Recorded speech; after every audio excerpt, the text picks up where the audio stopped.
How does Mrs. Maisel reflect the Pentateuch? The Pentateuch and Pop Culture Assignment from Nancy Stockbridge.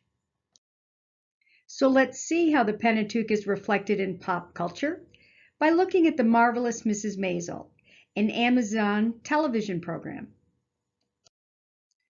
Using The Marvelous Mrs. Maisel, let's go through 4 steps.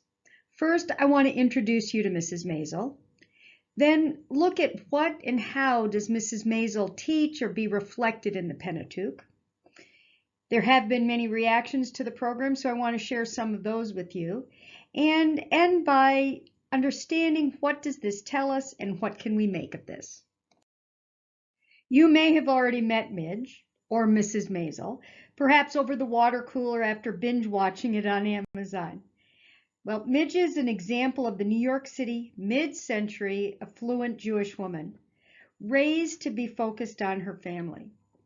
This changes when she has an awakening after her husband has an affair with his secretary, and she then becomes a bawdy stand-up comic. The characters are Jewish and include Midge, or Miriam is her official name, Wiseman, and Maisel. Abe Wiseman is her father, Rose Wiseman her mother, Joel Maisel her ex-husband, and I highlight ex because he comes and goes, Susie Meyerson, who is her manager, Moshe Maisel, the father-in-law, Shirley Maisel, the mother-in-law, and Astrid Wiseman, while a secondary character does play a part in this, and she is Midge's sister-in-law.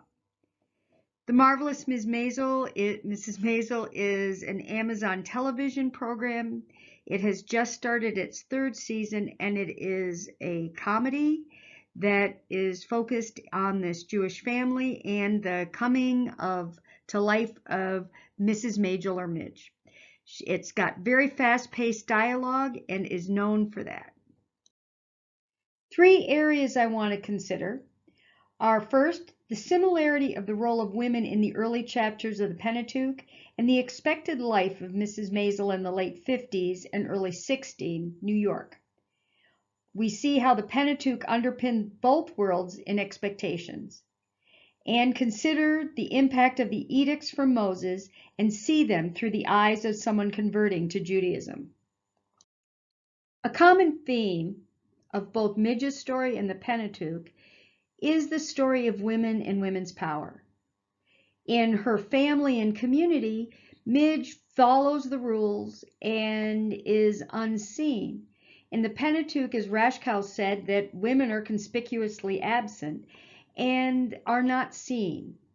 The cultural context in New York is that Midge is one that does her business and just lives her life and are no threat.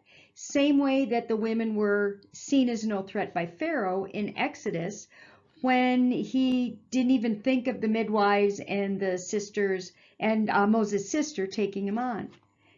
The relationship with Midge's father is very similar to what Rashkow described as that she would be no threat to the father unless she starts to take a look at losing face or subtracting from the family, which becoming a comic would do.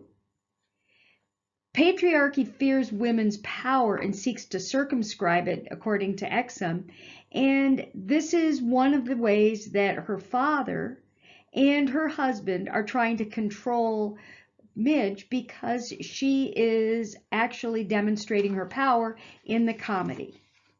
And both the midwives and Moses' sister in Egypt really were very successful at disobedience, as is Midge, as she is moving out at night and going and working on on her comedy.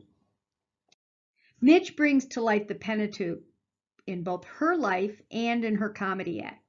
She's bringing it in front of people so that her audience and those of us that are watching are learning about the Pentateuch, whether it's by hearing about a primer on Jewish life in a show in Las Vegas, or a reaction to adultery, honoring her mother or father, the observance and the discussion about observing Passover, the Day of Atonement, and a whole story about what happens during that celebration, recognizing and asking and talking about the day of rest, and also the circumcision and the demonstration via an actual storyline as is depicted in the picture here. The Israelites talked and complained, and the Decalogue of the Ten Commandments and the Holiness Code, the laws in the Book of the Covenant with observing Passover, Leviticus's description of Yom Kippur, and the creation story of Day of Rest, as well as the sign of the covenant by ongoing generations, were all highlighted through episodes of Midge's life and in her act. Midge's sister-in-law Astrid is converting to Judaism and has taken the divine invitation to become morally superior.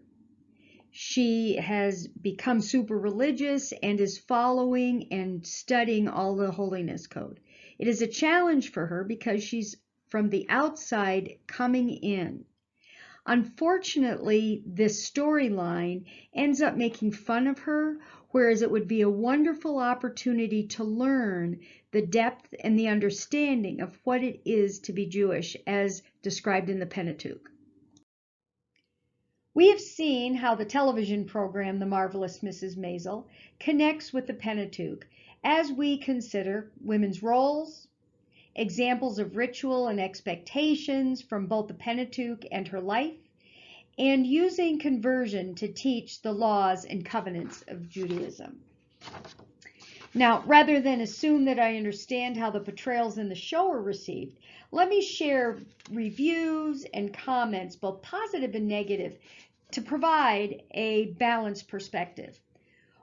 Overall, there's a very positive reflection on Jewish experience in the program, according to one author, and had identified that with anti-Semitism rearing its ugly head, that much of America is falling in love with this brash Jewish woman who, against all odds, follows her dream. And he said that Judaism infuses every frame, every element of this program, and that is a very positive reflection of the Jewish experience. Alex Borstein, who plays Susie Meyerson, talks about stereotypes in this as well, and she said that well, some people see it, she isn't concerned because Jewish characters are characters. And that's one of her favorite things about being Jewish, is that there's a natural sense of comedy and comedic timing and performance. One other writer had a very large concern, a strong concern about the stereotypes, particularly in the characters of Mr. and Mrs. Maisel, Moishe and Shirley, and said that it was very distracting and that it does not capture the true Jewish experience. A Jewish mother who blogs had things to say, mostly that she didn't think that Midge was a very good mother, but she loves the show. She also said that the family being first is very true, and that seeing the Jewish culture in pop culture is really, really important. As one person said in the Jewish Chronicle, everyone can enjoy it. It's as funny and entertaining as you'd expect it to be, but only Jews will understand and enjoy every single reference in it, from the regular use of Yiddish phrases to the scene in Shul during Yom Kippur. This is a show that is openly, unapologetically about us and for us. That perhaps is one of the reasons why it is so easy to love. So what can we take away from The Marvelous Mrs. Maisel in the Pentateuch? Well, we see experiences in the mainstream. Acknowledge stereotypes do exist, and that the nomenclature and experiences are becoming part of our pop culture and our current culture. We pray and hope that exposure to these experiences can affect anti-Semitism, and recognize that the Jewish religion is not necessarily Jewish culture, but is informed by the history which includes the Pentateuch. Mrs. Maisel definitely is part of our pop culture, and there are references to show it, and I hope you enjoy them. Thank you.